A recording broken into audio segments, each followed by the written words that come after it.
کیا کلیئر کر دوں میں ادھام بھائی؟ مریم نے سوالیہ نظروں سے پوچھا۔ ادھام نے ایک گہری سانس لی۔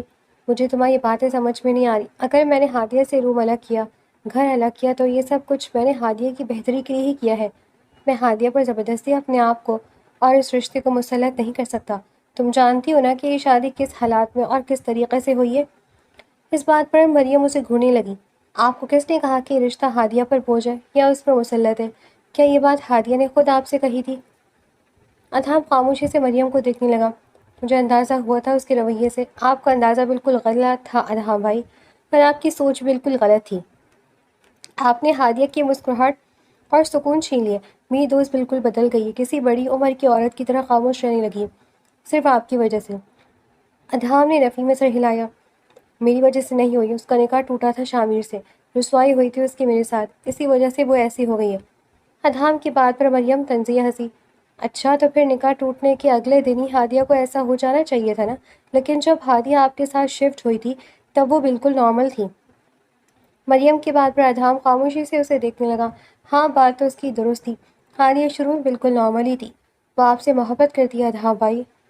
مریم نے بالآخر راز فاش کر دیا۔ اور جو چیز آپ کہہ رہے ہیں وہی سوچ اس کی بھی ہے کہ وہ اپنا وجود زبردستی آپ پر مسلط نہیں کرنا چاہتی، نہ اس رشتے کو آپ کے لیے بوجھ بنانا چاہتی ہے، پر یہ خوف اسے اندر ہی اندر کھائے جا رہا ہے کہ اس کی ڈگری مکمل ہونے کے بعد آپ اسے طلاق دے دیں گے، اور وہ اس لمحے پر پچھتا رہی جب اس نے آپ سے محبت کی۔ ادھام کے لیے یہ بات جتنی خوشگوار تھی اتنی ہی بے یقینی کی حامل بھی تھی۔ ہادیہ نے تم سے یہ کہا ہے؟ اس کی آواز میں حیرت تھی۔ جی، یہ ہادیہ نے مجھ سے کہا ہے، بلکہ جس وقت سے آپ نے روم الگ کیا ہے وہ اس وقت سے پریشان ہے، اور اس دن کیفے میں شاید اس نے کسی لڑکی کو آپ کے ساتھ دیکھ لیا تھا۔ مریم کی بات پر ادھام اچانک ہلکا سا ہنس دیا۔ وہ لڑکی صرف میری کولیگ تھی، اور ہادیہ نے اسے اپنا تعارف ماموں کی بیٹی کے طور پر کروایا تھا، لیکن میں اس لڑکی کو بتا چکا ہوں کہ ہادیہ میری بیوی ہے۔ ہادیہ مجھ پر بوجھ نہیں ہے، نہ ہادیہ سے جڑا رشتہ میرے لیے ناگوار ہے، بلکہ میں تو خود اسی دن سے سکون میں نہیں ہوں جس دن سے میں نے ہادیہ سے روم الگ کیا ہے۔ لیکن میں نے بارہا اسے آزمانا چاہا، پر مجھے یہی محسوس ہوا کہ وہ میرے ساتھ نہیں رہنا چاہتی۔ لیکن اگر ہادیہ تم سے کہہ چکی ہے کہ وہ میرے ساتھ رہنا چاہتی ہے، مجھ سے محبت کرتی ہے، تو اس سے بڑی خوش نصیبی کی بات میرے لیے کچھ بھی نہیں ہے۔ ادھام نے مسکراتے ہوئے کہا۔ وہ اپنی ہاتھ کی تکلیف بالکل بھول چکا تھا۔ مسکراہٹ اس کے ہونٹوں سے سمٹ ہی نہیں رہی تھی، اور چہرے پر خوشی کی چمک چھپائی نہیں چھپ رہی تھی۔ تو پھر ٹھیک ہے نا، میں ابھی اس کو بلا کر لاتی ہوں۔ آپ اسے سب بتا دیں کہ آپ بھی اسے محبت کرتے ہیں، آپ لوگ ایک ہو جائیں، سب ٹھیک ہو جائے گا۔ مریم نے خوشی سے کہا۔ ادھام نے فوراً نفی میں سر ہلایا۔ نہیں، میں اپنی محبت اپنے جذبات میں ہادیہ کی زندگی خراب نہیں کر سکتا۔ میں جانتا ہوں کہ اس وقت میں کہاں کھڑا ہوں۔ میں جو ہوں ہادیہ وہ ڈیزرو نہیں کرتی۔ ہادیہ آپ کی محبت ڈیزرو کرتی ہے، اسے اور کچھ بھی نہیں چاہیے۔ مریم نے اسے قائل کرنا چاہا۔ ہاں، میں جانتا ہوں، لیکن میں بھی ہادیہ سے محبت کرتا ہوں۔ میں نہیں چاہتا کہ میری وجہ سے وہ ساری زندگی کمپرومائز والی زندگی گزارے۔ وہ ایک بہترین لائف سٹائل ڈیزرو کرتی ہے جو وہ بچپن سے گزارتی آئی ہے۔ مجھے کچھ وقت چاہیے۔ اگر میں نے خود کو اس مقام پر قائم کر لیا تو میں ہادیہ کو خود اپنے دل کا حال بتاؤں گا اور اسے اپناؤں گا، اور اگر میں اس مقام تک نہیں پہنچ سکا تو میں ہادیہ کی زندگی اپنے ساتھ برباد نہیں کروں گا۔ مجھے یقین ہے آج نہیں تو کل دادا جان اسے معاف کر کے اپنے ساتھ واپس لے جائیں گے، اور اس کی شادی کسی بہترین جگہ کروا دیں گے جہاں ہونی چاہیے۔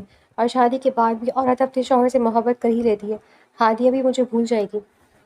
مریم کے ماتھے پر بل پڑ گئے۔ کس طریقے کے شوہر ہیں آپ؟ آپ کو شرم نہیں آ رہی؟ آپ خود کہہ رہے ہیں کہ شادی کے بعد بیوی کو اپنے شوہر سے محبت ہو جاتی ہے، تو ہادیہ بھی اسی طرح آپ سے محبت کر چکی ہے۔ آپ کو ایسا کیوں لگتا ہے کہ وہ کسی اور سے محبت کر لے گی؟ اسے دنیا کا امیر ترین آدمی میں مل جائے تو وہ اس سے محبت نہیں کر سکتی، پھر چاہے وہ پوری دنیا اس کے قدموں میں ڈال دے۔ محبت جب ایک بار ہو جائے تو ختم نہیں ہوتی، اور ہادیہ آپ سے محبت کر چکی ہے۔ اس بات کو آپ سمجھیں اور اسے مزید اذیت مت دیں۔ مریم نے ادھام کو شدت سے سمجھایا۔ آپ فکر مت کریں، میں اسے مزید اذیت نہیں دوں گا، لیکن فی الحال آپ کے پاس میری تمام باتیں امانت ہیں۔ آپ ہادیہ سے کچھ بھی ڈسکس نہیں کریں گی، نہ ہی ہمارے درمیان کی کوئی بات اسے بتائیں گے۔ صحیح وقت آنے پر میں ہادیہ سے خود بات کروں گا۔ یہ کہتے ہوئے ادھام نے بات ختم کی۔ مریم کچھ دیر خاموش رہی، پھر دہندگی سے سر ہلایا۔ میں انتظار کروں گی کہ آپ کب ہادیہ سے اعتراف کر دیں۔ میں اسے واپس پہلے کی طرح ہنستا مسکراتا دیکھنا چاہتی ہوں۔ یہ کہتے ہوئے ادھام اٹھ کھڑا ہوا، اور مریم بھی اٹھ کھڑی ہوئی اور کمرے سے باہر نکل گئی۔ مریم کے جاتی ادھام نے آنکھیں موند لی اور دیوار سے سر ٹکا دیا۔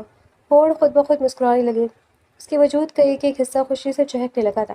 ادہام کا دل چاہا کہ زور زور سے چیخے اور پوری دنیا کو بتائے کہ وہ ہادیہ سے بے پناہ محبت کرتا ہے، لیکن ابھی صحیح وقت نہیں تھا، اس لیے وہ خاموش ہو گیا۔ ہاں، پر اب وہ پہلے سے بھی زیادہ محنت کرنے والا تھا۔ وہ ہادیہ کی ڈگری مکمل ہونے تک جی توڑ کوشش کرنے والا تھا کہ وہ اس مقام تک پہنچ جائے جہاں وہ ہادیہ کو دیکھنا چاہتا تھا۔ ادھام ہسپتال میں ڈریسنگ کروانے کے بعد پولیس اسٹیشن گیا تھا اور مریم کو اس نے کہا تھا کہ وہ ہادیہ کو گھر ڈراپ کر دے۔ پولیس اسٹیشن سے تمام کارروائی مکمل کرنے کے بعد وہ اپنے اپارٹمنٹ کی بجائے سیدھا ہادیہ کے فلیٹ پہنچا۔ اس نے دروازے پر دستک دی۔ کچھ دیر بعد ہادیہ نے دروازہ کھولا اور ادھام کو سامنے دیکھ کر خاموشی سے اسے اندر آنے کا راستہ دیا۔ میں تم پر چلایا تھا، آئی ایم سوری۔ لاؤنج میں داخل ہوتی ادھام نے ہادیہ سے کہا۔ ہادیہ بالکل خاموش رہی۔ ہادیہ، میں تم سے بات کر رہا ہوں، ادھام نے اس کے قریب جاتے ہوئے کہا تو ہادیہ نے نظریں ملائے بغیر 2 قدم پیچھے ہٹائے۔ جی، میں نے سن لیا اور معاف بھی کر دیا، ہادیہ نے سادگی سے کہا۔ ادھام مسکراتی نظروں سے اسے دیکھنے لگا۔ جب سے اسے یہ معلوم ہوا تھا کہ ہادیہ اس سے محبت کرتی ہے، اسے پہلے سے بھی زیادہ ہادیہ حسین لگنے لگی تھی۔ اپنے اوپر اس کی نظروں کی حرارت محسوس کرتے ہوئے ہادیہ نے نظریں اٹھا کر ادھام کو دیکھا، لیکن ادھام تب تک نظریں پھیر چکا تھا۔ ہادیہ تلخی سے ہنسی۔ بھلا ادھام اسے کیوں دیکھتا؟ اس کے پاس تو ماڈرن، خوبصورت اور کانفیڈنٹ کولیگ تھی۔ ٹھیک ہے، تم اپنا خیال رکھنا، میں چلتا ہوں۔ ایک نظر ہادیہ پر ڈال کر ادھام فلیٹ سے باہر نکلنے لگا۔ اس نے جیسے ہی دروازہ کھولا، سامنے دادا جان اور شامیر کو کھڑا دیکھ کر اس کے قدم پھتر کے ہو گئے۔ تاہم اس نے چہرے کے تاثرات کو زیادہ بگڑنے نہیں دیا۔ ہادیہ بھی پیچھے ہی کھڑی تھی۔ دادا جان کو دیکھتے اس کی آنکھوں میں آنسو بہنے لگے۔ اندر نہیں آنے دو گے برخودار؟ دادا جان نے پوچھا تو ادھام نے خاموشی سے راستہ چھوڑ دیا۔ دادا جان اندر داخل ہوئے۔ شامیر آگے بڑھ کر ادھام سے گلے ملنا چاہا، لیکن ادھام فوراً پیچھے ہٹ گیا۔ اس کے لیے بھی ضبط کرنا مشکل ہو رہا تھا۔ مہینے ہو گئے تھے وہ شامیر سے ملا نہیں تھا، اس سے بات نہیں کی تھی۔ شامیر جس نمبر سے کال کرتا وہ اس نمبر کو بلاک کر دیتا تھا۔ شامیر نے اس کا یقین توڑا تھا۔ جہاں اسے سب سے زیادہ شامیر کی ضرورت تھی وہاں وہ پیچھے ہٹ گیا تھا۔ معاف نہیں کرو گی مجھے ادھام؟ شامیر نے دکھ سے پوچھا۔ ادھام نے ایک سرد نظر شامیر پر ڈالی اور وہاں سے نکلنا چاہا، لیکن شامیر نے بڑھ کر دروازہ بند کر دیا۔ تمہیں معاف نہیں کرنا تو مت کرو، لیکن مجھے تم سے ایک ضروری بات کرنی ہے اور تمہیں وہ باتیں سننی پڑیں گی کہ میں تمہیں حکم دے رہا ہوں۔ ناراض ہو اپنی جگہ، لیکن اگر میں عزت اب بھی ہے تمہارے دل میں تو رک جاؤ، اور اگر عزت نہیں کرتے تو چلے جاؤ۔ شامیر کی اس بات پر ادھام نے اپنے لب بھیج لیے۔ اس نے غصے سے شامیر کو دیکھا اور پھر خاموشی سے واپس اندر کی طرف بڑھ گیا۔ اس کے اس عمل پر شامیر اطمینان سے مسکرایا۔ وہ سارے اندر صوفے پر بیٹھے تو دادا جان نے ہادیہ کے سامنے ہاتھ جوڑ لیے۔ ہادیہ نے تڑپ کر ان کے ہاتھ تھام لیے اور دادا جان کے سینے سے لگ کر بری طرح رو پڑی۔ دادا جان اسے معافی مانگ رہے تھے، کہہ رہے تھے کہ وہ ساری حقیقت جان چکے ہیں اور انہوں نے اسے معاف کر دیا ہے۔ پھر جب دادا جان نے اسے واپس حویلی چلنے کا کہا تو وہ دادا جان کی بات پر نفی میں سر ہلانے لگی۔ نہیں دادا جان، میں اس گھر میں واپس نہیں جا سکتی، میں یہاں خوش ہوں۔ دادا جان نے ایک نظر اس کے چہرے پر ڈالی اور ان کی آنکھوں سے بھی آنسو گرنے لگے۔ اس کا مطلب ہے تم نے مجھے معاف نہیں کیا؟ اس بڑھاپے میں مجھے اس طرح تڑپاؤ گی؟ گھر واپس آ جاؤ ہادیہ، میرے لیے وہاں تمہارے بغیر رہنا مشکل ہو رہا ہے۔ میں نے تمہیں بہت محبت سے پالا ہے، کیا غلطی بڑوں سے نہیں ہو سکتی؟ دادا جان کے پوچھنے پر اس نے ان کا ہاتھ تھاما اور اپنے لبوں سے لگایا۔ آج غلطی کی بات نہیں ہے دادا جان، بات فیصلے کی ہے۔ میں آپ کے ساتھ واپس نہیں جا سکتی کیونکہ یہ ادھام کا فیصلہ تھا، اور اب میں ادھام کی بات کو رد نہیں کر سکتی کیونکہ زبردستی کا ہی صحیح ادھام نے اس رشتے کو ذمہ داری کو بہت خوبصورتی سے نبھایا ہے۔ وہ نظریں جھکا کر بول رہی تھی۔ ادھام کا دل یہ سن کر زور زور سے دھڑکنے لگا۔ شامی کبھی ہادیہ کو دیکھتا تو کبھی اپنے برابر بیٹھے ادھام کو۔ تو یعنی تم میرے ساتھ نہیں چلو گی؟ اپنے دادا کو خالی ہاتھ لوٹاؤ گی؟ دادا جان نے دکھ سے پوچھا۔ اس سے پہلے کہ ہادیہ کوئی جواب دیتی ادھام درمیان میں بول پڑا۔ ہادیہ، جا کر اپنا سامان پیک کرو، تم دادا جان کے ساتھ واپس جا رہی ہو۔ ادھام کی بات پر ہادیہ کی آنکھیں پھیل گئیں۔ آپ بھی ساتھ چلیں گے؟ اس نے فوراً ادھام سے پوچھا۔ ادھام نے نفی میں سر ہلایا۔ نہیں، میں وہاں واپس نہیں جاؤں گا، لیکن تم واپس جا رہی ہو۔ ادھام نے حتمی فیصلہ سنایا۔ ہادیہ کی آنکھوں سے آنسو بہنے لگے۔ پہلے اس نے کمرہ الگ کیا، پھر گھر الگ کیا، اور اب وہ ایک طرح سے اسے اپنی زندگی سے ہی الگ کر رہا تھا، اسے واپس حویلی بھیج رہا تھا۔ ادھام؟ ہادیہ نے صدمے کی کیفیت میں ادھام کو دیکھا۔ جا ہادیہ، سامان پیک کرو۔ ادھام نے اپنی بات دہرائی۔ ہادیہ اٹھ کر اپنے کمرے میں چلی گئی۔ وہ روتے ہوئے بیگ کھول کر اس میں اپنا سامان بھرنے لگی۔ اگر دادا جان ہادیہ کو لے جاتے ہیں تو ادھام کے لیے اور آسانی ہو جائے گی۔ وہ ان 4 سالوں میں بھی اس رشتے کو نہیں نبھائے گا، بلکہ ڈگری مکمل ہوتی فوراً طلاق دے دے گا۔ اور شاید وہ یہی کرنے والا تھا، تبھی تو دادا جان کے ساتھ فورس کر رہا تھا جانے پر فورس کر رہا تھا تاکہ اس کا بوجھ اتارے۔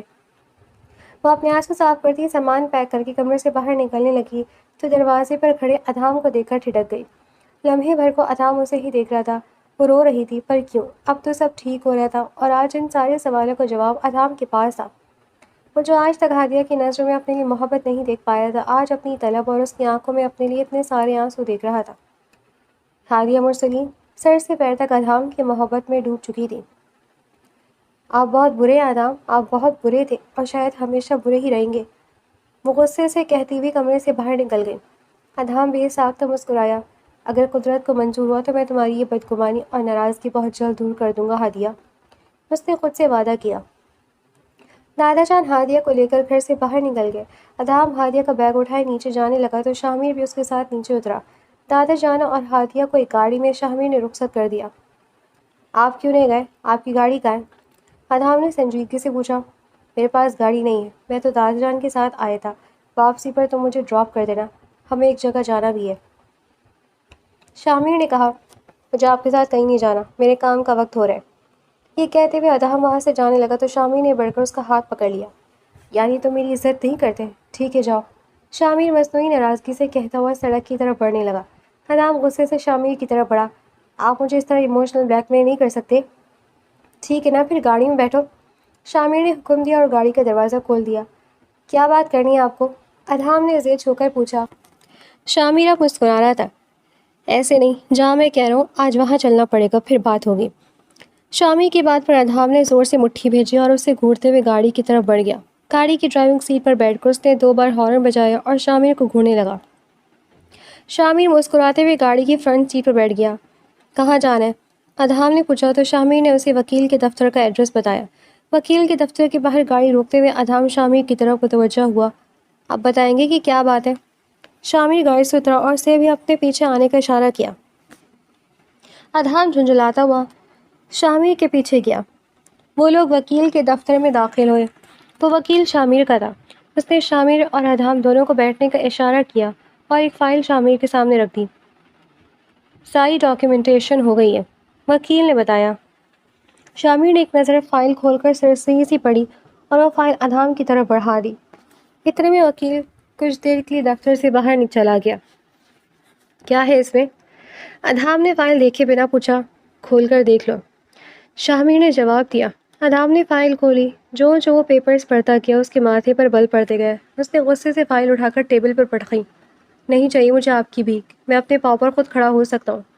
ادھام تیش میں اٹھنے لگا تو شامیر نے سختی سے اس کا بازو پکڑ کر نیچے بٹھایا۔ واپس بیٹھو، اگر میں محبت سے تمہاری بات سن رہا ہوں تو میرے سر پر چڑھنے کی ضرورت نہیں ہے۔ یاد رکھو چھوٹے بھائیوں میرے، چپ چاپ یہاں بیٹھو۔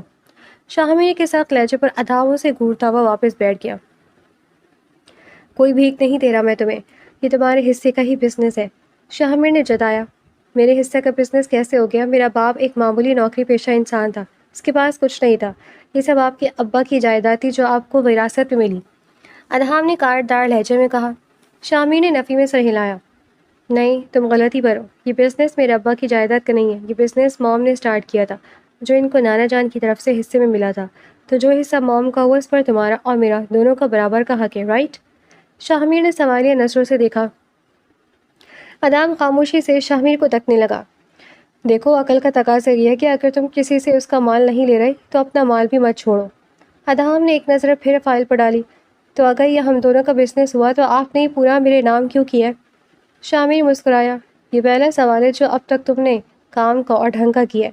موم نے 2 بزنس سٹارٹ کیے تھے، دونوں میں ہم دونوں کے شیئرز آدھے آدھے تھے، جن کو اب تک میں سنبھال رہا تھا، پر تمہارے حصے کی بزنس پر میں محنت کیوں کروں؟ اگر تم اتنے غیرت مند ہو اور تمہارے اندر اتنی انا ہے تو اپنے حصے کی بزنس کو سنبھالو، اس بزنس کو اوپر لے جا کر دکھاؤ، پھر میرے سامنے کھڑے ہونا۔ شامیر نے ادھام کی انا کو للکارا تھا اور وہ اس میں کامیاب بھی ہو گیا تھا۔ وہ ادھام کے اندر آگے بڑھنے کا جوش پیدا کرنا چاہتا تھا اور ادھام اب واقعی جوش میں آ چکا تھا۔ 2 بزنس تھے، ایک میں نے اپنے پاس رکھ لیا اور دوسرا پورا تمہارے سپرد کر دیا تاکہ آگے بڑھنے میں تمہیں کوئی مسئلہ نہ ہو۔ میں نے وہ بزنس تمہارے نام کیا جس کے اوپر میں نے زیادہ محنت نہیں کی اور جس میں پروفٹ کم تھا، جو عروج پر تھا وہ میں نے اپنے پاس رکھا ہے۔ شامر نے یہاں تھوڑا سا جھوٹ کا سہارا لیا تھا۔ اصل میں شامر نے ادھام کے نام پر وہ بزنس کیا تھا جس میں پروفٹ کا مارجن بہت زیادہ تھا اور جس کے عروج پکڑنے کے چانسز سب سے زیادہ تھے۔ اس بزنس میں شامر نے سالوں محنت کی تھی اور اسے پورا یقین تھا کہ اگر ادھام اس پر اپنے کچھ سال لگا دے تو یہ بزنس دونوں میں چمک اٹھے گا۔ ٹھیک ہے، ادھام نے حتمی انداز میں کہتے ہوئے فائل تھام لی۔ شامر نے سکون کی سانس لی، اس کے دل سے ایک بہت گہرا بوجھ اتر گیا تھا۔ اگر تم چاہو تو میں تمہاری ہیلپ کر سکتا ہوں بزنس میں، شامر نے اخلاقاً پوچھا۔ نہیں شکریہ، میں خود کر لوں گا، ادھام کہتے ہوئے اٹھ کھڑا ہوا۔ چلو اب مجھے گھر چھوڑ دو، ویسے بھی بہت دیر ہو گئی ہے، میری بیوی میرا انتظار کر رہی ہوگی، شامر نے سکون سے کہا اور وکیل کے دفتر سے باہر نکل گیا۔ ادھام بھی اس کے پیچھے آیا اور دونوں گاڑیوں بیٹھ گئے۔ سفر شروع ہوا تو ادھام بار بار نگاہیں موڑ کر شامر کو دیکھنے لگا۔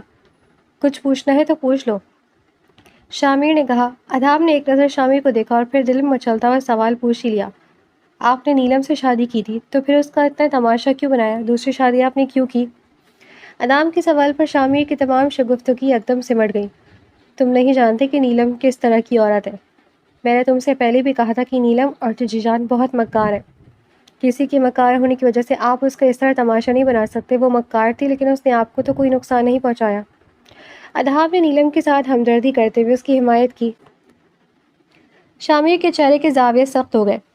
اس نے مجھے نقصان پہنچانے کی کوشش نہیں کی پر میرے بھائی کو بہت بڑا نقصان پہنچایا، میں اس کے لیے اسے کبھی معاف نہیں کر سکتا۔ ادھام نے حیرت سے شامر کو دیکھا۔ اس نے مجھے کیا نقصان پہنچا دیا؟ وہ واقعی شدید تعجب میں تھا۔ نکاح کی رات تم اور ہادیہ جس ماحول میں بند ہوئے تھے وہ بات نیلم کو معلوم تھی۔ ہادیہ کی دوست مریم نے شام میں اسے سب بتا دیا تھا لیکن اس نے یہ بات سب سے چھپائی بلکہ سب کے سامنے تمہارے اور ہادیہ کے متعلق غلط بیانی کی۔ ادھام نے گاڑی کو بریک لگائی اور حیرت سے شامر کو دیکھنے لگا۔ اس نے ایسا کیوں کیا؟ وہ بے یقینی سے پوچھ رہا تھا۔ اسے نیلم کے اس عمل کی کوئی وجہ سمجھ نہیں آئی تھی۔ کیونکہ اسے مجھ سے شادی کرنی تھی، تم سے نہیں، شامر نے راز کھولا۔ ارے تو کرنی تھی آپ سے شادی، کس نے روکا تھا؟ اگر وہ ہادیہ کے سامنے یہ کہہ دیتی کہ وہ آپ کو پسند کرتی تو ہادیہ خود پیچھے ہٹ جاتی، اس میں یہ سب گھٹیا ڈرامہ رچانے کی کیا ضرورت تھی؟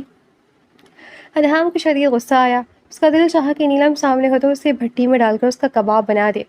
وہ جانتی تھی کہ میں اس سے شادی نہیں کروں گا، میں ہادیہ سے ہی کروں گا، اسی وجہ سے اس نے مجھ سے یہ بات چھپائی۔ شامر کے کہنے پر ادھام کے لب بھیج گئے۔ آپ ہادیہ کو پسند کرتے ہیں؟ محبت کرتی تھی نیلم آپ سے؟ ادھام نے بے چینی سے پہلو بدلتے پوچھا۔ شامر ہنس دیا۔ نہیں، میں ہادیہ سے محبت نہیں کرتا تھا، لیکن ہادیہ میرے لیے نیلم سے بچنے کا ذریعہ ضرور تھی، اور رہی نیلم کی بات، وہ مجھ سے محبت نہیں کرتی جناب، وہ صرف مجھے حاصل کرنا چاہتی تھی کیونکہ وہ تمہیں ہادیہ کا چھوٹا بھائی سمجھتی تھی۔ وہ تمام آسائشیں چاہتی تھی جو اسے ہادیہ کی نصیب میں آتی نظر آ رہی تھی۔ در حقیقت اسے مجھ سے محبت نہیں، ہادیہ سے جلن تھی، اور اسی جلن میں اس نے مجھے حاصل کرنے کے لیے سب نچلا طریقہ اپنایا۔ شامر کی بات پر ادھام خاموش ہو گیا اور گاڑی دوبارہ سٹارٹ کر دی۔ اور وہ دوسری لڑکی کون ہے جس سے آپ نے نکاح کیا ہے؟ ادھام نے پوچھا۔ بہت سادہ مزاج اور شریف لڑکی ہے، اس لیے کر لیا۔ تو پھر آپ نیلم کو طلاق پہلے ہی دے دیتے؟ ادھام نے مشورہ دیا۔ سوچا میں نے بھی یہی تھا، پھر میں نے سوچا کہ میں اسے طلاق دے کر کیوں گنہگار ہوں، اچھی بات ہے میرے نکاح میں پڑی رہے، اب ساری زندگی حرمین کو سستے کپڑوں میں دیکھ کر کڑے اور ساری زندگی سسک کر گزارے، شامر نے اطمینان سے کہا۔ زندگی اس طرح سے اس کی نہیں، آپ کی بھی ایسی ہی گزرے گی۔ ادھام کی بات پر شامر کا قہقہہ گونجا۔ نہیں، میری کیوں گزرے گی؟ میں اپنی زندگی بہت سکون سے گزاروں گا، شامر نے کہا اور اسے گاڑی آگے بڑھانے کا اشارہ کیا۔ ادھام نے شامر کو اس کے گھر ڈراپ کیا اور واپس اپنے اپارٹمنٹ آ گیا۔ آج تو اپارٹمنٹ کی ہوا ہی کچھ الگ تھی، سب کچھ سہانا لگ رہا تھا۔ بات بار پر ادھام کے ہونٹوں پر مسکراہٹ نمودار ہو رہی تھی۔ وہ سکون سے صوفے پر نیم دراز ہوا، اپنا فون کھولا اور ہادیہ کی تصویریں دیکھنے لگا۔ بے وجہ ہی خود کو اور اسے اتنے دن اذیت میں مبتلا رکھا، آگ تو دونوں طرف برابر لگی ہوئی تھی۔ ادھام نے سوچا اور ایک دلکش مسکراہٹ کے ساتھ آنکھیں موند لیں۔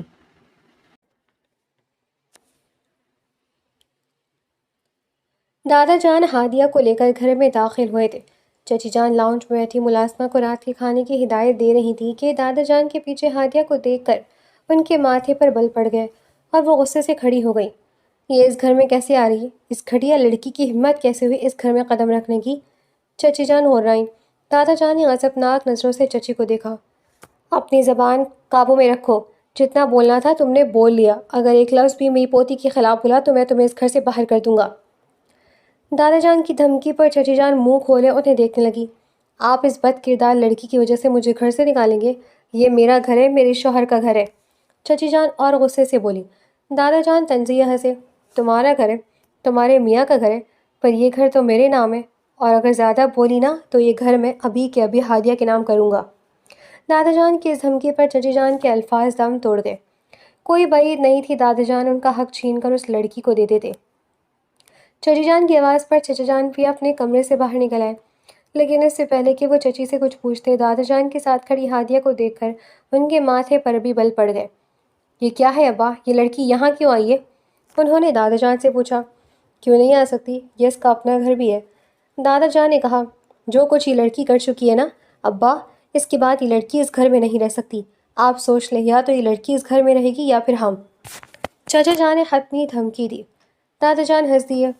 ٹھیک ہے، سوچ لیا، یہ لڑکی اسی گھر میں رہے گی اور تم لوگ جاؤ گے، جانا ہے تو جاؤ۔ یہ کہتے ہوئے انہوں نے ہادیہ کا ہاتھ پکڑا اور آہستہ قدموں سے اپنے کمرے کی طرف بڑھنے لگے۔ جب چچا جان غصے سے آگے بڑھے اور انہوں نے ہادیہ کا بازو دبوچ لیا۔ نکلو میرے گھر سے، مر گئی ہو تم ہمارے لیے۔ وہ اسے کھینچنے لگے جبکہ چچی پیچھے کھڑی مسکرانے لگی۔ اگلے ہی لمحے دادا جان کے ہاتھ پہ پکڑی اسٹک زور سے اپنے بیٹے کے ہاتھ پر پڑی۔ وہ کرہاتے ہوئے پیچھے ہوا اور بے یقینی سے اپنے باپ کو دیکھنے لگا۔ بہت برا لگے گا اس عمر میں ذلیل ہوتے ہوئے، خبردار جو میری پوتی کو ہاتھ بھی لگایا۔ آپ زیادتی کریں ابا جان، چچا جان نے غصے اور افسوس سے کہا۔ زیادتی کرا تھا، پر اب بالکل ٹھیک کر رہا ہوں۔ اور تمہیں کیا مسئلہ ہو رہا ہے؟ تم شاید بھول رہے ہو کہ یہ سب کچھ تمہارے اکیلے کا نہیں ہے، مرسلین برابر کا حصہ دار تھا، گھر میں بھی اور کاروبار میں بھی۔ اب میں کل ہی وصیت تیار کرواؤں گا، ہادیہ ہر چیز میں برابر کی حصہ دار ہوگی۔ دادا جان کے بتانے پر چچا جان پر سکتہ طاری ہو گیا، جبکہ دادا جان ہادیہ کا ہاتھ پکڑ کر اسے اپنے ساتھ کمرے میں لے گئے۔ مجھے کچھ نہیں چاہیے دادا جان، ہادیہ نے کمرے میں آتے ہی کہا۔ تمہارے لینے یا نہ لینے سے کچھ نہیں ہوتا، وہ سب تمہارا حق ہے، اور اچھی بات یہ ہے کہ تم اب اپنی ذمہ داری خود سنبھالو۔ یونیورسٹی کے بعد تم آفس جایا کرو گی اور شامر تمہیں بزنس سکھائے گا۔ سب کچھ ملنے کے باوجود ہادیہ کے چہرے پر خوشی کا کوئی تاثر ابھرا نہ واضح تھا۔ وہ خاموشی سے دادا جان کو دیکھنے لگی۔ دوسری طرف جب چچا جان واپس اپنے کمرے میں آئے اور انہوں نے غصے سے دروازہ بند کیا تو دادا جان بھی ان کے پیچھے چلے آئے اور بولے، بیٹھو، میں تمہیں ساری بات بتاتا ہوں۔ پر چچا جان طیش میں اٹھ کر کھڑے ہو گئے۔ مجھے کچھ نہیں سننا، آپ مجھے کسی طرح قائل نہیں کر سکتے۔ اگر آپ کو یہی فیصلہ ہے کہ یہ لڑکی اس گھر میں رہے گی تو میں اس گھر میں نہیں رہ سکتا، اتنا بے غیرت نہیں ہوں میں۔ آپ کو مجھے میرا حصہ دینے کی ضرورت نہیں ہے، آپ پورا حصہ اسی کو دے دیں۔ چچا جان کمرے سے نکلنے لگے تو دادا جان کی روبدار آواز نے اس کے قدم روک لیے۔ بد کردار ہادیہ نہیں، تمہاری بیٹی ہے۔ دادا جان کی بات پر چچا جان آنکھیں پھاڑے اپنے باپ کو دیکھنے لگے۔ آپ جانتے ہیں کہ آپ کیا کہہ رہے ہیں؟ آپ میری سامنے میری بیٹی کو بد کردار کہہ رہے ہیں؟ وہ غصے سے پھٹنے کو تھے۔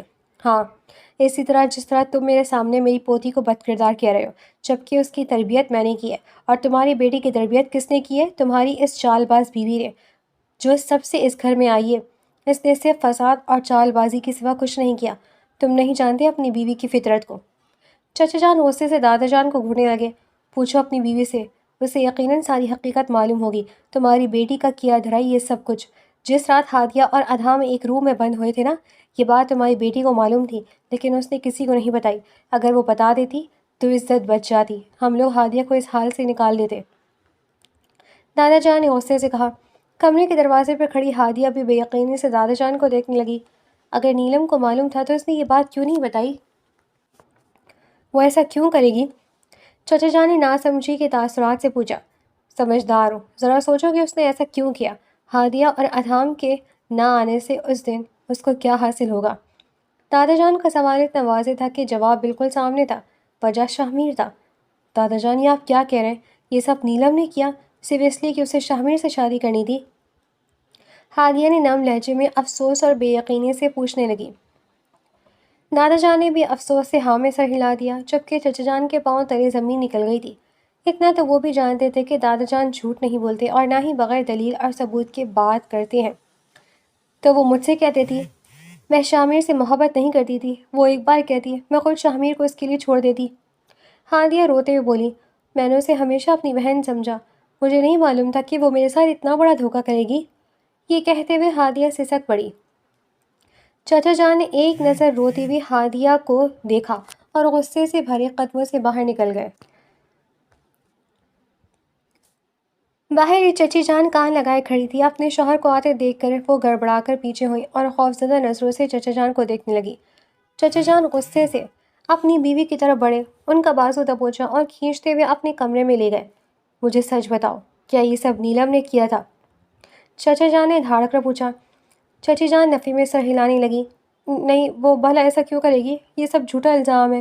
انہوں نے اپنے لہجے کو مضبوط رکھنے کی بہت کوشش کی، پر چچا جان کا غصہ دیکھ کر ان کی آواز بری طرح لڑکھڑا گئی تھی اور چچا جان کا دماغ وہیں گھوم گیا۔ اگلے ہی لمحے چڑاک، انہوں نے چچی کے منہ پر ایک زوردار تھپڑ جڑ دیا۔ چچی لڑکھڑا کر بیڈ پر جا گری۔ انہوں نے چہرے پر ہاتھ رکھے بے یقینی سے اپنے شوہر کو دیکھا۔ ان کی 23 سالہ شادی شدہ زندگی میں چچا جان نے پہلی بار ان پر ہاتھ اٹھایا تھا۔ بے غیرت عورت، اپنی بیٹی کو سمجھایا کیوں نہیں؟ تم جانتی ہو تمہاری بیٹی کی اس حرکت کی وجہ سے ہم کتنے رسوا ہوئے ہیں۔ عزت ہادیہ کی نہیں گئی، عزت میری گئی ہے۔ 10 لوگوں میں اٹھنا بیٹھنا میرا ہوتا ہے، سب کو منہ مجھے دینا پڑتا ہے۔ کتنی لوگوں کی باتوں کا جواب دیا ہے میں نے، کتنی جگہ شرمندگی سے سر جھکا کر نکلا ہوں میں۔ حد تو یہ ہے کہ میرے بزنس سرکل کے لوگ تک وہاں موجود تھے۔ میری عزت کا جنازہ نکلوا دیا تمہاری بیٹی نے۔ وہ شدت غصے سے کانپ رہے تھے، اور وہ بے حیا لڑکی کتنی دیدہ دلیر سے یہاں گھومتی رہی۔ میری ایک بات کان کھول کر سن لو، میرا اب تمہاری بیٹی سے کوئی تعلق نہیں ہے۔ اس سے بولو کہ اب شاہ میر کی دوسری بیوی کی غلامی کرتے ہوئے اپنی باقی زندگی گزارے، اس گھر میں قدم نہ رکھے۔ اس گھر میں اگر اس نے قدم رکھا تو وہ وارننگ دیتے ہوئے چچی کو گھورنے لگے۔ چچی نے تھوک نکلا اور فوراً کھڑی ہوئی۔ چچا جان پر جو انہوں نے شادی کے ابتدائی دنوں سے تعویذ کروا رکھے تھے، ان کا اثر ایک ساتھ شاید ٹوٹ چکا تھا۔ آپ کیسی باتیں کر رہے ہیں؟ وہ ہماری بیٹی ہے، اسے ہماری ضرورت ہے۔ اس کے ساتھ کل ہی کتنا برا ہوا ہے، اگر آپ بھی ایسا کریں گے تو، چچی کہنے لگی۔ چچا جان نے انہیں واپس بیڈ پر دھکا دیا۔ میری بات کان کھول کر سن لو، اگر تمہاری بیٹی نے دوبارہ اس گھر میں قدم رکھا تو میں تمہیں طلاق دے دوں گا، اور پھر اپنی بیٹی کو لے کر اس گھر سے دفع ہو جانا۔ ویسے بھی جو کچھ اس نے کیا ہے وہ تمہاری شے پر ہی کیا ہے، وہ اکیلی یہ سب کچھ نہیں کر سکتی۔ اور میں بیوقوف تمہاری باتوں میں آتا رہا، کس قدر گھٹیا عورت ہو تم۔ نفرت سے چچی کو دیکھتے ہوئے چچا جان کمرے سے باہر نکل گئے۔ چچی بیڈ پر بیٹھی بری طرح سسک سسک کر رونے لگی تھی۔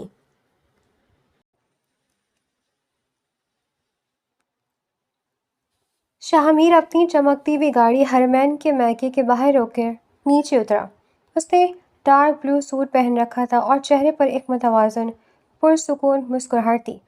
وہ جیسے ہی گھر کے اندر داخل ہوا، ہرمین کی والدہ اسے سامنے دیکھ کر خوش ہوئیں۔ السلام علیکم، شاہ میر نے نہایت ادب اور شائستگی سے کہا۔ وعلیکم السلام بیٹے، کیسے ہو آپ؟ اتنی تکلیف کیوں کی؟ کسی کو بھیج دیتے۔ ہرمین کی والدہ کی آنکھوں میں خوشی کے آنسو چمکنے لگے۔ شاہ میر کی اتنی عزت اور محبت دیکھ کر ان کا دل باغ باغ ہو گیا۔ یہ کیا بات ہوئی؟ اپنی بیوی کو لینے خود آنا ضروری تھا۔ آپ بتائیں، آپ کی طبیعت کیسی ہے؟ کوئی بھی کام ہو، کوئی مسئلہ ہو، آپ نے مجھے بلا جھجک بتانا ہے۔ ہرمین جتنی آپ کی ذمہ دار ہے، اب اتنی ہی میری ذمہ داری بھی ہے۔ شاہ میر نے اتنی مٹھاس اور خلوص سے بات کی کہ ہرمین بھی، جو ابھی کمرے سے نکل کر وہاں آئی تھی، شاہ میر کی اس ادا پر حیرت سے اسے دیکھنے لگی۔ ہرمین کی والدہ نے شاہ میر کے سر پر ہاتھ رکھ کر بے شمار دعائیں دیں۔ شاہ میر نے خوش دلی سے ان کا شکریہ ادا کیا، ہرمین کا ہاتھ تھاما اور اسے ساتھ لے کر گاڑی کی طرف بڑھ گیا۔ دوسری طرف حویلی میں نیلم کا غصے سے برا حال تھا۔ شام کے 6 بجے سے وہ لاؤنج سے کمرے اور کمرے سے لاؤنج کے چکر کاٹ رہی تھی۔ رات کے 9 بج چکے تھے، لیکن شاہ میر کا کوئی پتہ نہیں تھا۔ کہاں چلا گیا ہے وہ اس معمولی سی لڑکی کے ساتھ؟ 4 گھنٹے ہو گئے، آخر اس لڑکی میں ایسا کیا ہے جو شاہ میر اس کے پیچھے یوں بھاگا جا رہا ہے؟ نیلم جل بھن کر کوئلہ ہو رہی تھی۔ اس سے برداشت نہیں ہو رہا تھا کہ شاہ میر ہرمین کے ساتھ اتنا وقت گزارے۔ گاڑی ڈرائیو کرتے ہوئے شاہ میر نے گھڑی پر وقت دیکھا۔ رات کے 9:15 بج رہے تھے۔ اس کے چہرے پر ایک فاتحانہ مسکراہٹ ابھری۔ وہ جانتا تھا کہ اس وقت نیلم حویلی میں اس کے انتظار میں جل رہی ہوگی، اور وہ اسے مزید اذیت دینا چاہتا تھا۔ اس نے گاڑی کا رخ حویلی کے بجائے شہر کے ایک انتہائی پرتعیش اور فینسی ریسٹورانٹ کی طرف موڑ دیا۔ شامیر، ہم کہاں جا رہے ہیں؟ گھر کا راستہ تو یہ نہیں ہے۔ ہرمین نے گھبرا کر پوچھا۔ آج ہم باہر ڈنر کریں گے ہرمین، شامیر نے اس کا ہاتھ پکڑ کر مسکراتے ہوئے کہا۔ پر وہ نیلم گھر پر انتظار کر رہی ہوگی۔ ہرمین نے ڈرتے ہوئے کہا۔ تم نیلم کی فکر چھوڑو اور مجھ پر توجہ دو۔ شاہمیر نے نرمی سے اس کا ہاتھ دبایا۔ ریسٹورانٹ پہنچ کر شاہمیر گاڑی سے اترا، خود جا کر ہرمین کی طرف کا دروازہ کھولا اور نہایت شائستگی سے اپنا ہاتھ آگے بڑھایا۔ ہرمین نے جھجکتے ہوئے اپنا ہاتھ اس کے ہاتھ میں دیا تو شاہمیر نے اس کا ہاتھ اپنے بازو میں حائل کر لیا۔ ریسٹورانٹ کے اندر داخل ہوتے ہی شاہمیر کا رویہ بالکل ایسا تھا جیسے ہرمین اس کی اکلوتی اور بے حد عزیز بیوی ہو۔ وہ ہرمین کے لیے چیئر پیچھے سے رکھتا، اس کی پسند کا کھانا آرڈر کرتا اور بار بار مسکرا کر اس کی آنکھوں میں دیکھتا۔ یکایک شاہمیر نے ویٹر کو اشارہ کیا اور ہرمین کے سامنے ایک خوبصورت پیسٹری رکھی جس پر موم بتی جل رہی تھی۔ شامیر، یہ سب؟ ہرمین حیرت سے کھلی آنکھوں سے اسے دیکھنے لگی۔ ہیپی برتھ ڈے، شاہمیر نے اسے نرم نظروں سے دیکھتے کہا۔ ہرمین کے چہرے پر حیا کی سرخی دوڑ گئی۔ ریسٹورانٹ سے واپسی کے راستے پر ایک سگنل پر گاڑی رکی تو شاہمیر کی نظر باہر پھول بیچنے والے بچے پر پڑی۔ اس نے فوراً شیشہ نیچے کر کے گجرے خریدے۔ گاڑی دوبارہ آگے بڑھانے کے بجائے شاہمیر نے سائڈ پر روکی اور ہرمین کی طرف متوجہ ہوا۔ اس نے ہرمین کا ہاتھ اپنے ہاتھوں میں لیا اور گجرا اس کی کلائی میں پہنانے لگا۔ ہرمین یکدم گھبرا گئی اور جھٹکے سے اپنا ہاتھ پیچھے کھینچنے کی کوشش کی۔ ہاتھ چھوڑیں، میں خود پہن لوں گی۔ شاہمیر نے اس کا ہاتھ نہ چھوڑا اور مسکراتے ہوئے گجرا اس کی نازک کلائی میں سجا دیا۔ ہم باہر ہیں، ابھی میاں بیوی کا ڈرامہ کرنے کی ضرورت نہیں ہے، ہرمین نے گہری سانس لیتے ہوئے نظریں چرا کر کہا۔ شاہمیر اس کی بات پر بے ساختہ ہنس دیا۔ ڈرامے کی کیا بات ہے ہرمین، ویسے ہم ریئل میں میاں بیوی ہی ہیں۔ شاہمیر کے اس طرح حق جتانے پر ہرمین نے تلخی سے اپنا رخ گاڑی کی کھڑکی سے باہر کی طرف کر لیا۔ وہ بھی ایک طرح سے ڈرامہ ہی ہے، ہرمین کی آواز میں گہرا دکھ اور بے یقینی تھی۔ جواباً شاہمیر بالکل خاموش رہا۔ شاہمیر نے گاڑی کا ہارن بجایا تو چوکیدار نے فوراً حویلی کا مرکزی بڑا دروازہ کھول دیا۔ گاڑی پورچ میں جا کر رکی۔ رات کے 11 بج چکے تھے۔ پورا گھر خاموش تھا، لیکن لاؤنج کی تمام بتیوں کی تیز روشنی باہر تک آ رہی تھی۔ شاہمیر نے مسکراتے ہوئے گاڑی سے اتر کر ہرمین کی طرف کا دروازہ کھولا اور اس کے ساتھ ہی لاؤنج میں قدم رکھا۔ جیسے ہی دونوں اندر داخل ہوئے، سامنے نیلم کسی زخمی ناگن کی طرح پن پھیلائی کھڑی تھی۔ اس کا چہرہ غصے سے سرخ ہو رہا تھا اور آنکھوں سے شعلے نکل رہے تھے۔ کہاں تھے شامیر؟ نیلم دھاڑی، اس کی آواز میں برداشت کا پیمانہ لبریز ہو چکا تھا۔ 4 گھنٹے سے زائد ہو گئے ہیں۔ اس معمولی اور 2 ٹکی کی لڑکی کو لینے گئے تھے یا اس کے ساتھ پوری دنیا کی سیر کرنے نکل گئے تھے؟ ویسے تم تو بہت خوش ہوگی نا؟ مجھے معلوم وہ آفس میں سب کو چائے سرو کرتے شاہمیر سے پہلے بھی نہ جانے کتنے لڑکوں کو پھنسانے کی کوشش کی ہوگی۔ پر ہرمین نیلم کا خوفناک روپ دے کر شاہمیر کے پیچھے لگی، پر شاہمیر نہایت پرسکون اور بے نیازی سے اپنے کوٹ کے بٹن کھولتا ہوا آگے بڑھا۔ زبان سنبھال کر بات کرو نیلم، شاہمیر کے لہجے میں سرد مہری تھی۔ تم جس کے بارے میں بکواس کر رہی ہو وہ میری بیوی ہے، اور جہاں تک باتیں اتنی دیر ہونے کی، تو مجھے اپنی پسندیدہ اور خوبصورت بیوی کے ساتھ وقت گزارنا پسند ہے۔ ڈنر پر لے گیا تھا اسے، تم سے پوچھ کر جانا پڑے گا کیا؟ آپ ایسا کیسا کر سکتے ہو شاہمیر؟ نیلم کا بس نہیں چل رہا تھا کہ وہ ہرمین کا گلا گھونٹ دے۔ تم میرے شوہر ہو، تم نے مجھے چھوڑ کر اس لڑکی کے ساتھ باہر کھانا کھایا، تم بھول رہے ہو کہ تمہاری ایک بیوی گھر پر تمہارے انتظار کر رہی ہے۔ میں بہت تھک گیا ہوں، یہ بحث کل کریں گے، چلو ہرمین۔ وہ ہرمین کا ہاتھ پکڑے جانے لگا۔ میں آپ کی بیوی ہوں شاہمیر، آپ بھول رہے ہیں۔ شاہمیر نے زہریلی مسکراہٹ سے نیلم کی آنکھوں میں دیکھا۔ میں کچھ نہیں بھولا نیلم، لیکن انصاف بھی تو کوئی چیز ہوتی ہے نا۔ کل کی رات میں تمہارے کمرے میں رہا تھا، تو آج ہرمین کی باری ہے۔ وہ ششدر کھڑی شاہمیر کو دیکھتی رہ گئی، جبکہ شاہمیر نے بغیر کسی پرواہ کیے ہرمین کا ہاتھ اپنے ہاتھ میں لے لیا۔ چلو ہرمین۔ شاہمیر نہایت اطمینان سے ہرمین کو ساتھ لیے زینہ چڑھکتا ہوا اس کے کمرے کی طرف بڑھ گیا۔ نیلم وہیں کھڑی جل بھن کر کوئلہ ہوتی رہی۔ کمرے میں داخل ہو کر شاہمیر نے دروازہ لاک کیا اور کوٹ اتار کر صوفے پر اپنے شرٹ کے بازو فولڈ کرنے لگا۔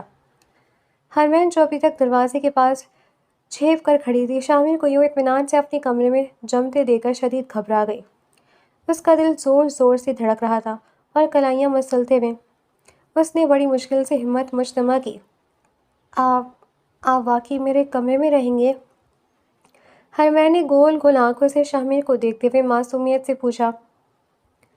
شاہمیر نے مڑ کر ہرمین کی گھبرائی ہوئی شکل دیکھی تو اس کے لبوں پر ایک دلکش سی مسکراہٹ ابھری۔ وہ آہستگی سے چلتا ہوا ہرمین کے بالکل قریب آ کر رک گیا۔ کیوں؟ کیا تمہیں کوئی اعتراض ہے؟ شاہمیر نے تھوڑا جھک کر اس کی آنکھوں میں جھانکا۔ وہ میں نے سوچا آپ نے نیلم کو جلانے کے لیے وہاں نیچے ایسا کہا تھا۔ ہرمین نے نظر جھکا کر ہکلا کر صفائی دینی چاہی۔ اب تو وہ چلی گئی ہے نا، تو آپ اپنے کمرے میں جا سکتے ہیں۔ شاہمیر نے بے ساختہ ہلکا سا قہقہہ لگایا اور ہرمین کا ٹھوری سے چہرہ اوپر اٹھایا۔ ہرمین بیگم، میرے کمرے میں نیلم ہے، اور اگر میں کسی دوسرے کمرے میں رہا تو نیلم کو معلوم ہو جائے گا، اور ویسے بھی تم اتنا گھبرا کیوں رہی ہو؟ میں نامحرم تھوڑی نہ ہوں تمہارا۔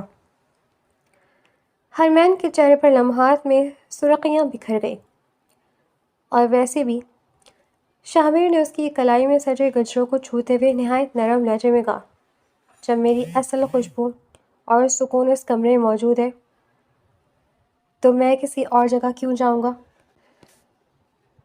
شاہمیر کا پر محبت اور دل فریب جواب سن کر ہرمین کا دل بے قابو سا ہونے لگا۔ نیلم کو جلانے کے ڈرامے میں اس کا اپنا دل اب جلنے لگا تھا۔ اس نے ایک نظر شاہمیر کو دیکھا جو اسے ہی دیکھ رہا تھا، پھر صوفی کی جانب بڑھ گئی۔ اس کی چالاکی اور جھجک دیکھ کر شاہمیر فریش ہونے چلا گیا اور پھر بیڈ پر لیٹے ہرمین کو دیکھنے لگا جو صوفے پر لیٹی تھی۔ شاہمیر کے مستقل دیکھنے پر گھبرا کر رخ دوسری طرف کر گئی۔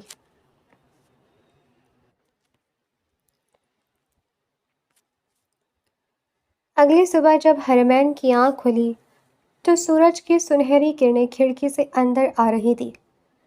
کمرہ خالی تھا۔ ابھی وہ سوچ ہی رہی تھی کہ شاہمیر اتنی صبح کہاں چلا گیا کہ اچانک کمرے کا دروازہ بغیر دستک کے جھٹکے سے کھلا۔ سامنے نیلم کھڑی تھی۔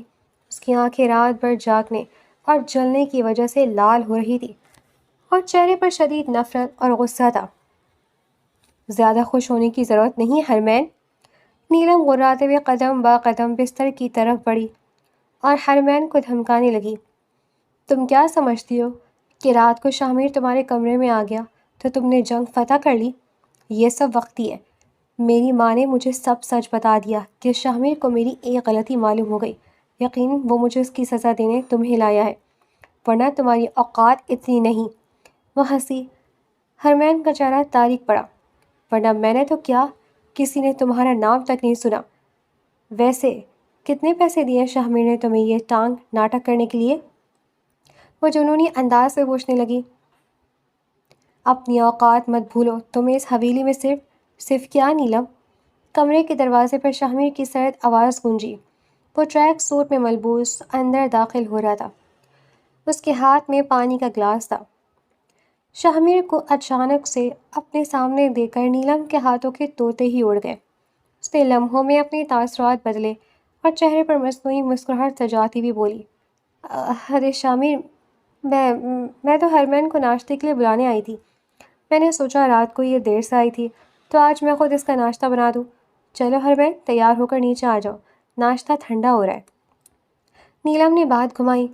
شاہمیر نے نیلم کی منافقت پر طنزیہ نظر ڈالی اور ہرمین کی طرف متوجہ ہوا۔ ہرمین، تم فریش ہو کر تیار ہو جاؤ۔ ہرمین نے خاموشی سے سر ہلایا اور واش روم کی طرف بڑھ گئی۔ تھوڑی دیر بعد تینوں ڈائننگ ٹیبل پر موجود تھے۔ ماحول میں ایک عجیب سا تناؤ تھا۔ نیلم بار بار شاہمیر کو دیکھنے کی کوشش کر رہی تھی، لیکن شاہمیر کی پوری توجہ ہرمین پر تھی۔ وہ خود اپنے ہاتھوں سے ہرمین کی پلیٹ میں ناشتہ رکھ رہا تھا۔ ناشتہ ختم کرتے شاہمیر نے نیپکن سے ہاتھ صاف کیے اور ہرمین کی طرف دیکھ کر بولا، ہرمین، تم اپنا بیگ سمیٹ لو، تمہیں میرے ساتھ آفس چلنا ہے۔ نیلم سے یہ سن کر بالکل ضبط نہ ہوا۔ اس نے فوراً پیالی ٹیبل پر رکھی اور حیرت سے پوچھا، کیوں؟ یہ اب تمہارے ساتھ آفس کیوں جائے گی؟ پہلے بھی تو جاتی تھی۔ شاہمیر نے نہایت ہی سکون سے ٹیک لگاتے ہوئے جواب دیا۔ نیلم بے ساختہ اور تلخی سے ہنس پڑی۔ تو کیا اب بھی یہ وہی وہاں سب کو چائے اور کھانا سرو کرے گی، یعنی کافی وغیرہ؟ شاہمیر کے چہرے کے زاویے ایک دم سخت ہوئے۔ اس نے نیلم کی آنکھوں میں آنکھیں ڈال کر اطمینان سے کہا، سب کو نہیں نیلم، آج سے ہرمین آفس میں میری پرسنل سیکرٹری ہے۔ اس سے پہلے کہ وہ کوئی اعتراض یا تماشا کھڑا کر دی، شاہمیر ہرمین کا ہاتھ تھام کر ٹیبل سے اٹھا اور اسے ساتھ لیے حویلی سے باہر نکل گیا۔ نیلم وہیں ڈائننگ ٹیبل پر بدھ بنی کھڑی رہی، اس کے دل پر جیسے کسی نے چاقو چلا دیا ہو۔ Personal secretary? اس کا مطلب ہے ہرمین اب دن رات شاہمیر کے ساتھ رہے گی، آفس میں بھی اور گھر میں بھی؟ یہ سوچتے ہی نیلم کے ضبط کے تمام بندھن ٹوٹ گئے۔ وہ شدید حسد اور شکست کے احساس سے وہیں کھڑی زار و قطار رونے لگی تھی۔